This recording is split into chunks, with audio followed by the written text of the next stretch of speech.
اعوذ باللہ من الشیطان اللعین الرجیم بسم اللہ الرحمن الرحیم الحمد للہ رب العالمین والعاقبۃ للمتقین والصلاۃ والسلام علی سید الانبیاء والمرسلین سیدنا و نبینا و شفیع ذنوبنا و طبیب قلوبنا بالقاسم محمد وآلہ الطیبین الطاہرین المعصومین ولعنۃ اللہ علی اعدائہم اجمعین اما بعد فقد قال اللہ تبارک و تعالی فی محکم قرآن المجید بسم اللہ الرحمن الرحیم فمن اہتدی فانما یہتدی لنفسہ ومن ضل فانما یضل علیہا باوجہ بلندتر صلوات۔ خدا مطالبہ ہے کہ چاردہ معصومین کے صدقے آل محمد کی عزت و عظمت کہ ہم سب کی یہ قلیل عبادت اپنی بارگاہ میں قبول منظور فرما۔ دنیا جہاں میں جہاں کہیں بھی مومنین مومنات عزاداران جو بھی ہیں عزاداری کر رہے ہیں، ان تمام عزاداروں کی عزاداری قبول منظور فرما، ان تمام عزاداروں کو اپنے حفظ و امان میں فرما۔ اپنی دعاؤں کی قبولیت کے لیے اپنے وقت امام زمانہ کے جل ظہور کے لیے باوجہ بلندتر صلوات۔ عشر محرم 1442 ہجری کے عشر اول کی آج 9ویں گفتگو آپ عزیزان کی بارگاہ میں پیش ہے۔ ہم نے جو موضوع انتخاب کیا تھا کہ معرفت ہادی اور حقیقت ہدایت، کہ ہدایت کس کے لیے ہے اور ہادی کو انتخاب کرنے کا حق کس کو ہے، ہادی میں شرائط کون کون سی ہونی چاہیے اور ہادی کتنے اقسام کے ہیں، یہ ہم نے بیان کیا تھا اس عشرے میں۔ کیونکہ ہمارا یہ جو موضوع اختتام پذیر ہو رہا ہے، باقی 2 گفتگو آپ عزیزان کی بارگاہ میں بیان ہوں گے اس عشر محرم میں۔ ہم نے کوشش کی کہ مطالب جو آپ عزیزان کی بارگاہ میں آسانی سے سمجھ آ سکے ان کو بیان کریں، لہذا آپ کا بھی تہ دل سے شکر گزار ہوں کہ آپ بھی ٹائم پر ہمارے ان عشر مجالس کو سن رہے تھے۔ خدا متعال آپ تمام عزیزان کی مال رزق عزت میں اضافہ فرمائے۔ خدا نے ہمارے ہدایت کے لیے ایک نظام بنایا ہے، وہ نظام میں نبی ہے، امام ہے، کعبہ ہے اور کتاب ہے، یہ ہماری ہدایت کے لیے ہے۔ اچھا، جب خدا نے ہدایت کے لیے ہماری ہدایت کے لیے جن کو انتخاب کیا، آیا ان میں اور جو ہدایت کے محتاج ہیں ان میں فرق ہے یا سب برابر ہیں؟ عزیزان من، اگر کوئی شخص اس دنیا میں آ کر یہ پوری زندگی گزار لے اور اسے پتہ نہ چل سکے کہ حق کون ہے، باطل کون ہے، صحیح کون ہے، غلط کون ہے، طیب کون ہے، خبیث کون ہے، اگر اس نے چاہے نمازیں پڑھی ہو، چاہے روزے رکھے ہو، چاہے حج کیے ہو، چاہے اس نے لا الہ الا اللہ کلمہ پڑھا ہو، چاہے اس نے محمد رسول اللہ پڑھا ہو، اور چاہے اس نے قرآن کا حفظ کر لیا ہو، لیکن اسے حق اور باطل کے درمیان فرق نہ ہو سکا ہو، طیب اور خبیث کے درمیان فرق نہ ہو سکا ہو، عالم اور جاہل کے درمیان فرق نہ ہو سکا ہو، اور اس نے پوری زندگی گزار لی، تو اس کی زندگی جو ہے بندگی نہیں ہے بلکہ زندگی اس کی شرمندگی ہو جائے گی۔ یعنی اس نے پوری زندگی ایسے ہی بسر کر لی، ایسے ہی گزار لی کہ اسے حق کا معلوم نہ ہو سکا کہ حق کون ہے، باطل کون ہے، صحیح کون ہے، غلط کون ہے، خبیث کون ہے، طیب کون ہے۔ عزیزان من، کیونکہ خدا نے ہمیں عقل دیا ہے، ہم عقل کے ذریعے معلوم کر سکتے ہیں کہ صحیح کون ہے، غلط کون ہے، عالم کون ہے، جاہل کون ہے، خبیث کون ہے، طیب کون ہے۔ یہ کیا ہے؟ خدا نے ہمارے لیے. اچھا خدا نے جن کو ہدایت کے لیے انتخاب کیا ہے کیا ان میں اور جو ہدایت کے محتاج عام انسان میں فرق ہے یا نہیں ہے یا سب برابر ہیں؟ اچھا کیا اس کے علاوہ اور بھی ساری چیزیں کیا برابر ہیں؟ نہیں. آئیے میں آپ کو تاریخ کے دلائل دیتا ہوں کہ خدا کے نزدیک خدا نے انتخاب کیا. زمین تو خدا نے خلق کی لیکن زمین جو انتخاب کی عظمت والی زمین وہ ہے کعبے والی زمین. یعنی اس کعبے والی زمین کو دوسری زمین سے جو ہے فضیلت ہے. اچھا پانی سب پانی برابر نہیں ہے. پانی جو ہے آب زمزم کی جگہ جو پانی ہے وہ فضیلت والا ہے اور اسی طرح آب کوثر وہ پانی فضیلت والا ہے. اچھا اور اسی طرح حیوان سب حیوان برابر نہیں ہے. ان میں سے سب حیوانوں کی فضیلت ہے سب جانوروں کی فضیلت ہے لیکن جو جناب صالح نبی کے لیے جو ناکہ آئی تھی ان کے مقابلے میں کوئی جانور نہیں ہے. یا اسی طرح اور بھی جو مثلا انبیاء کی سواری ہوتی تھی کیا وہ ان کی اچھا اسی طرح اور بھی بہت ساری اشیاء ہیں. دن جمعہ کا دن فضیلت رکھتا ہے اور مہینہ رمضان کا مہینہ فضیلت رکھتا ہے. اسی طرح دوسرے مواقع دوسری اشیاء جو ہے ایک دوسرے سے ممتاز ہونے کی وجہ سے یعنی ان میں ایک ایسی امتیازی حیثیت ہوتی ہے جن کی وجہ سے وہ چیز جو ہے الگ دکھتی ہے. ان کی فضیلت الگ ہوتی ہے ان کا مقام الگ ہوتا ہے ان کی جو مقام مرتبہ الگ ہوتا ہے. عزیزان من تو مجھے جملہ کہنے دیجئے کہ جب خدا کے نزدیک پوری مخلوقات سب برابر نہیں ہے تو کیا انسان اور غیر انسان برابر ہیں؟ کہا کہ نہیں. انسان جو ہے وہ اشرف المخلوقات ہے. تمام اشیاء کی فضیلت ایک طرف انسانوں کی فضیلت ایک طرف. اچھا انسانوں کی فضیلت کیا انسان سب برابر ہیں؟ کہا کہ نہیں. انسانوں میں خدا نے جن کو انتخاب کیا 1,24,000 انبیاء ان کی فضیلت ان کے مقابلے میں کوئی اور نہیں ہو سکتا. اچھا اسی طرح انبیاء سب برابر نہیں ہے.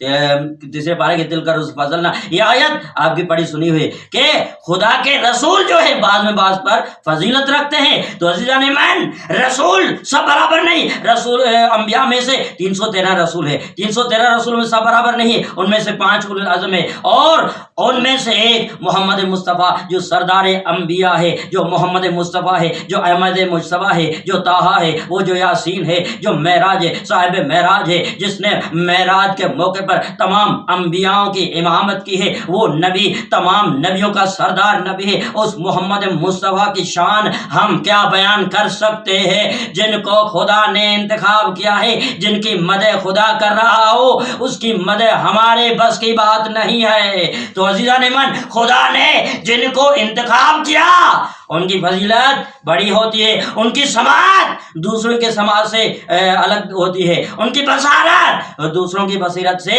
الگ ہوتی ہے. لہٰذا وہ دیکھنے میں افضل ہوتے ہیں دوسروں کے دیکھنے سے. وہ سننے میں سے افضل ہوتے ہیں. ان کی سننے کی قوت جو ہے افضل ہوتی ہے دوسروں کے سننے سے. ان کے بولنے کی قوت جو ہوتی ہے دوسروں کے بولنے سے افضل ہوتی ہے. ان کے سمجھنے کی قوت جو ہوتی ہے دوسروں کے سمجھنے سے افضل قوت ہوتی ہے. یعنی ان کے تمام اعضاء جوارح جو بھی ہے عمل ان کا کردار ان کا رفتار ان کی گفتار جو ہے وہ تمام دوسرے مخلوقات سے افضل ہوتی ہے جن کو خدا نے ہمارے لیے ہدایت کے لیے انتخاب کیا ہے. اچھا تو خدا نے جن کو ہمارے لیے ہدایت کے لیے انتخاب کیا ہے تو ان کے اچھا میں باتیں ایسے ہی نہیں کرا بلکہ دلیل بھی ہے. آئیے قرآن کی جانب چلتے ہیں. قرآن کیا کہتا ہے کہ جناب نوح نے کہا کہ اللہ اب میں دیکھتا ہوں زمین پر کوئی ایمان والا نہیں ہوگا. پورے زمین پر جو بھی ہے کافروں کو ختم کر دے کافروں کو قتل کر دے مار دے. اسی طرح جناب ابراہیم نے جو ہے 4000 سال پہلے ہمیں پکارا تھا کہ آؤ حج کے لیے آؤ حج کے لیے. تو کعبہ خانہ کعبہ کا کو جب بلند کیا اور کہا کہ حج کے لیے آؤ تو وہ اس جناب ابراہیم جن کو خدا نے انتخاب کیا ہے نبوت کے لیے اور امامت کے لیے تو عزیزان من ان کی پکار کا اثر اب تک چلا آ رہا ہے. ہر حاجی لبیک اللہم لبیک کہتا ہوا چلا جا رہا ہے. یہ پکار ہے اس وقت کے نبی کی جو 4000 سال پہلے کے تھی اور اثر اور لبیک آج تک کا مسلمان کہہ رہا ہے.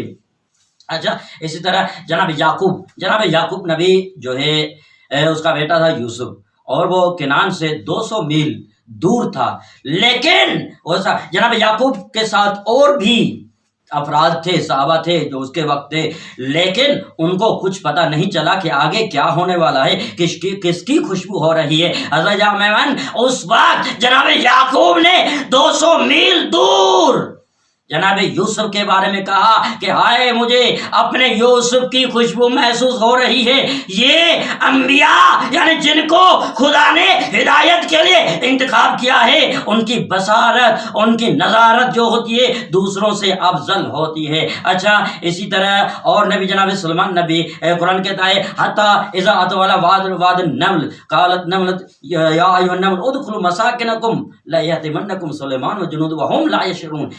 اس وقت جناب سلیمان نبی کا جو لشکر آ رہا تھا، اچھا جناب سلیمان نبی کا لشکر آ رہا تھا تو ایک چونٹی نے اپنی چونٹیوں کو کہا کہ یا ایھا النمل ادخلوا مساکنکم، اپنے گھروں میں چلی جاؤ، سلیمان کا لشکر آ رہا ہے، کہیں تمہیں پامال نہ کر دے۔ اچھا، تو جب یہ بات سنی جناب سلیمان نبی نے سنی، فتبسم ضاحکا من قولها، قرآن کہتا ہے جب جناب سلیمان نبی نے ان چونٹیوں کی بات سنی تو جناب سلیمان مسکرا دیے۔ مجھے جملہ کہنے دیجئے، جناب سلیمان کے لشکر کے ساتھ اور بھی تھے، لیکن ان کو کچھ پتا نہ چلا کہ چونٹیوں نے باقی چونٹیوں کو کیا کہا، بس ان میں سے وہ تھا جن کو خدا نے انتخاب کیا تھا، وہ تھا جن کو خدا نے ہماری ہدایت کے لیے انتخاب کیا تھا، جن کو نبوت کا تاج دیا تھا، جن کو امت کی رہبری کا تاج دیا تھا، جن کو سربراہی کا تاج دیا تھا۔ وہ سمجھ گیا، یعنی جناب سلیمان نبی انسانوں کی زبان تو جانتا ہی ہے پر حیوانوں کی زبان بھی جانتا ہے۔ اب معلوم ہو گیا کہ جو ہادی اور غیر ہادی میں فرق ہے، جن کو خدا نے ہدایت کے لیے انتخاب کیا ہے ان میں اور جو ہدایت کے محتاج ہیں ان میں بڑا فرق ہے۔ اسی طرح اور بھی ہے، جناب یونس مچھلی کے پیٹ میں 40 دن، اچھا ان کو بھی کچھ نہیں ہوتا۔ اور اسی طرح اور نبی جو بھی ہے جناب موسیٰ ہیں، وہ بھی اسی وقت جو ہے 40 دن دریا میں ہوتا ہے۔ اچھا، اور بھی اسی طرح بہت سارے واقعات ہیں جن سے معلوم ہوتا ہے تو ان میں اور ہم میں سے فرق ہے۔ جناب ابراہیم نبی کو نمرود نے آگ میں ڈالا، اس آگ کا اثر جناب ابراہیم کے جسم پر نہیں ہوا، تو اب معلوم ہوا کہ جن کو خدا انتخاب کرتا ہے تو ان کی حیثیت الگ ہوتی ہے۔ تو ان کی الگ حیثیت الگ ہوتی ہے، جن کو انتخاب نہیں کرتا تو ان کا، یعنی ہم نے گزشتہ مجالس میں یہی بیان کیا تھا کہ جن کو خدا انتخاب کرے اس پر کوئی اعتراض نہیں کرتا۔ اچھا، تو خدا نے ان نبی تمام انبیاءوں کو، معصوموں کو ہماری ہدایت کے لیے انتخاب کیا ہے، ہماری رہنمائی کے لیے انتخاب کیا ہے۔ تو عزیزان ایمان، جس سے جو سارے انبیاء آئے ہیں، سارے معصوم آئے ہیں، امام آئے ہیں، ان انبیاءوں کا کام امت کو، انسانوں کو قتل کرنا نہیں تھا بلکہ ہدایت پر لانا تھا، بلکہ ان کی ہدایت کرنی تھی، رہنمائی کرنی تھی، امت کو جو ہے درجے کمال تک پہنچانا تھا۔ جس کو خدا نے اپنے انسانوں کی ہدایت کے لیے انتخاب کیا تو انہوں نے انسانوں کو انسانیت سکھائی ہے، دین سکھایا ہے، قرآن کا پیغام دیا ہے، کتابوں کا پیغام دیا ہے۔ ان کا کام ہی بس یہ رہا ہے کہ انسان کو درجے کمال تک پہنچائے، نہ کہ اگر قتل کرنا ہی ان اماموں کا، نبیوں کا قتل کرنا ہی کام ہوتا تو قتل کرتے اور پوری انسانیت قتل ہو جاتی، لیکن نہیں عزیزان، ان تمام انبیاء کا کام انسانوں کو قتل کرنا نہیں تھا، امت میں فساد پھیلا نہیں تھا، نہ ہی سربراہی کرنا تھا، بلکہ صرف ان نبیوں کا کام یہی رہا ہے۔ قرآن کہتا ہے هو الذی بعث فی الامیین رسولا منہم یتلو علیہم آیاتہ ویزکیہم ویعلمہم الکتاب والحکمہ۔ قرآن کہتا ہے کہ اس اللہ نے اپنے نبی کو امیین میں سے انتخاب کیا ہے کہ وہ کیا کرتا ہے، ویزکیہم، اچھا وَيُعَلِّمُهُمُ الْكِتَابَ وَالْحِکْمَةَ وَيَتْلُو عَلَیہم آیاتہ، آیتوں کی تلاوت کرتا ہے امت پر اور ان کے ناپاک نفوس کو پاک کرتا ہے اور کتاب اور حکمت کی تعلیم دیتا ہے۔ عزیزان من، ان تمام انبیاءوں کا یہی تو کام رہا ہے کہ ناپاک امت کو پاک کرنا، ناپاک نفوس کو پاک کرنا، کتاب اور حکمت کی تعلیم دینا، ان تمام انبیاءوں کا کام رہا ہے، نہ کہ امت کو قتل کرنا۔ اگر قتل کرنا ہی کام ہوتا تو انبیاءوں کے ذریعے ساری انسانیت قتل ہو جاتی، لیکن ان کا کام قتل کرنا نہیں تھا بلکہ انسانوں کو درجے کمال تک پہنچانا تھا۔ صلوات بر محمد و آل محمد۔ تو بس عزیزان من، تو یہی سبب ہے کہ خدا نے ہمارے لیے ہدایت کا بندوبست کیا ہے اور ہادیوں کو مبعوث کیا ہے۔ تو پیغمبر اسلام کے بعد بھی جو ہمارے لیے امت کے ہادی ہے، 12 امام ہادی ہے، وہ انہوں نے ہماری ہدایت کی ہے، ہم ان سے ہدایت لیں۔ انہوں نے اپنی جان، مال، اولاد کو قربان کر کے ہی جو ہے ہماری ہدایت کی ہے، عملی ہدایت کی۔ عزیزارو، آج 9 محرم کی دن کی مجلس ہے اور میں چاہوں گا کہ ہم شکل پیغمبر کا مصائب کے چند جملے پڑھوں۔ مصائب کی راتیں ہیں، بس زہرا کا لال 2 دنوں کا مہمان ہے۔ عزیزارو، مولا حسین، مدینے میں یہ دستور تھا کہ جو پیغمبر کے دور میں نہ تھے وہ آتے تھے مولا حسین کے پاس، کہتے تھے مولا ہم نے سنا ہے آپ کا ایک بیٹا ہے جو ہم شکل پیغمبر ہے، ہم نبی کے دور میں نہ تھے، آپ ذرا ان کو باہر بلائیے تاکہ ہم ان کی زیارت کر سکیں، ہم فخر محسوس کریں گے ہم نے گویا پیغمبر کی زیارت کی ہے۔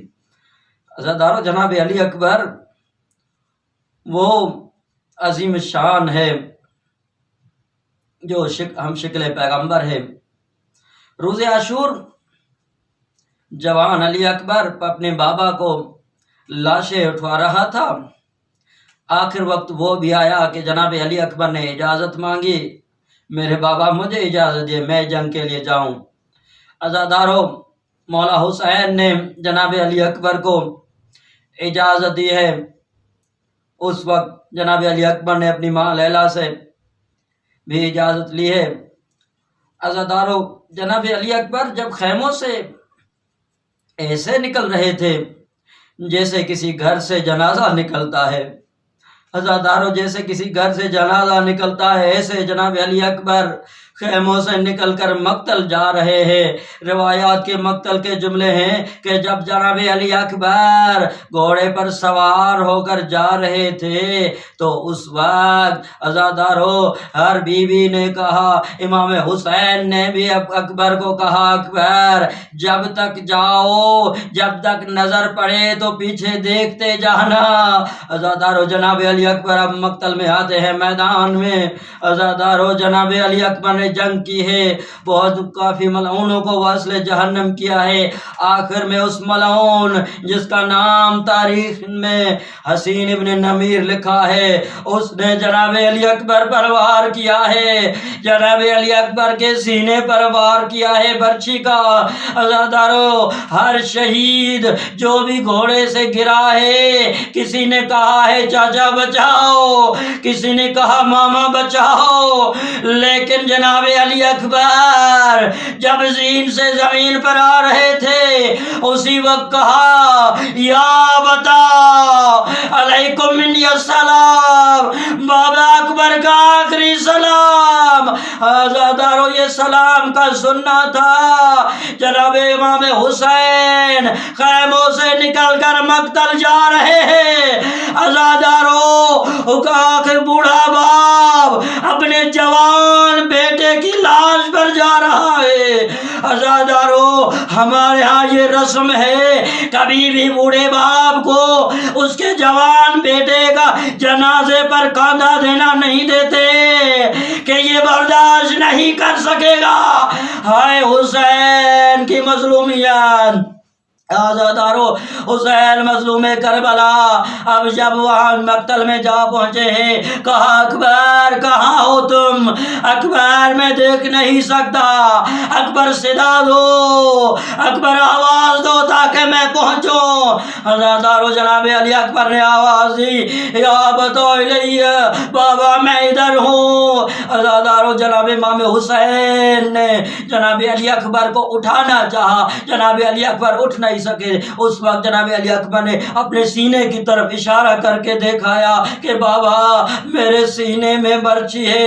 برچی کا کہنا تھا حسین مظلوم کربلا نے ایک ہاتھ برچی میں ڈالا، ایک ہاتھ آزادارو زمین کربلا پر رکھا ہے۔ آزادارو اسی وقت جناب علی اکبر کہہ رہے تھے بابا جب وہ ملعون برچی لگا رہا تھا وہ کہہ رہا تھا کہ میں نے سنا ہے تیرا باپ حسین بڑا صابر ہے، آج حسین کے صبر کا امتحان ہے۔ آزادارو یہ صبر کی جب بات آئی تو ایک مرتبہ امام حسین نے مدینے میں منہ کر کے کہا، یا نانا نانا رسول آؤ دیکھو دادا ابراہیم کو بھی لے کر آنا۔ نانا دیکھو جب میرا اسماعیل ذبح ہو رہا ہے تو میں نے اپنی آنکھوں پر پٹی نہیں باندھی۔ آزادارو جناب امام حسین نے ایک مرتبہ جناب علی اکبر کے سینے سے برچی نکالی ہے، جب نکالنا چاہی تو اس وقت زمین کربلا میں زلزلہ آتا ہے، زلزلے کا آنا تھا، زمین کربلا ہلتی ہے، خیمے کا دروازہ ہلا، وہاں ایک باحجاب خاتون سیدہ زینب باہر نکلتی ہے، کہتی بھیا حسین میں آؤں اکبر کو اٹھوانے۔ آزادارو حسین مظلوم کربلا کہتے ہیں بہن حسین کے ہوتے ہوئے گھر سے خیمے سے باہر نہ نکلنا، تیرے پردے پر میں نے اکبر قربان کر دیا۔ اللہ لعنت اللہ علیکم ظالمین سلم ظلموا وہی منقلبین ینقلبون۔